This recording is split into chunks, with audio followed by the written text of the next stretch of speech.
ನಾನಿವತ್ತು ತೊಗೊಬಂದಿರೋ ರೆಸಿಪಿ ನೋಡಿದ್ರೆ ನೀವು ತುಂಬ ಖುಷಿಯಾಗ್ಬಿಡ್ತೀರ, ಅಷ್ಟು ಸಖತ್ತಾಗಿದೆ. ಯಾವ ಚಿಕನ್ ಮಟನ್ಗಿಂತನೂ ತುಂಬ ಚೆನ್ನಾಗಿರುತ್ತೆ. ಅದು ಇದ್ರ ಮುಂದೆ ಅದೆಲ್ಲ ಫೇಲು.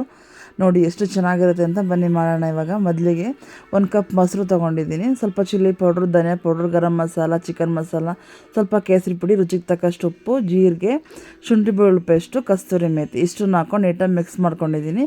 ಮಿಕ್ಸ್ ಮಾಡಿಕೊಂಡು ಬೇಬಿ ಆಲೂಗಡ್ಡೆ ತೊಗೊಂಡಿದ್ದೀನಿ. ಬೇಬಿ ಆಲೂಗಡ್ಡೆನ ಚೆನ್ನಾಗಿ ವಾಶ್ ಮಾಡಿ ಸಿಪ್ಪೆ ಎಲ್ಲ ತೆಗೆದಿಟ್ಕೊಂಡಿದ್ದೀನಿ. ತೆಗ್ದು ಈ ಥರ ಆ ಮಸಾಲೆಗೆ ಹಾಕಿ ಮಿಕ್ಸ್ ಮಾಡ್ಕೊಂಡಿದ್ದೀನಿ.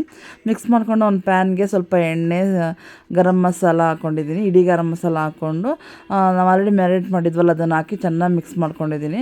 ಚೆನ್ನಾಗಿ ಫ್ರೈ ಮಾಡ್ಕೊಂಡು ಸ್ವಲ್ಪ ನೀರು ಹಾಕ್ಕೊಂಡಿದ್ದೀನಿ. ನೀರು ಎಷ್ಟು ಬೇಕು ಅಷ್ಟು ಹಾಕ್ಕೊಳ್ಳಿ. ಅದಾದಮೇಲೆ ಒಂದು 2 ನಿಮಿಷ ಪ್ಲೇಟ್ ಮುಚ್ಚಿ ಕುದಿಸ್ಕೊಳ್ಳೋಣ. ಕುದ್ದು ಚೆನ್ನಾಗಿ ಬೆಂದಾದ್ಮೇಲೆ ಈ ಥರ ಬೇಯುತ್ತೆ. ಚೆನ್ನಾಗಿ ಕುದಿಬೇಕು, ಆಲೂಗಡ್ಡೆ ಬೇಯೋ ತನಕ ಬೇಯಿಸ್ಕೋಬೇಕು. ಅದಾದಮೇಲೆ ಸ್ವಲ್ಪ ಕೊತ್ತಂಬರಿ ಸೊಪ್ಪು ಹಾಕಿ ಸರ್ವ್ ಮಾಡ್ಕೊಳ್ಳೋಣ. ಬನ್ನಿ, ತುಂಬ ಚೆನ್ನಾಗಿದೆ, ಒಮ್ಮೆ ಟ್ರೈ ಮಾಡಿ.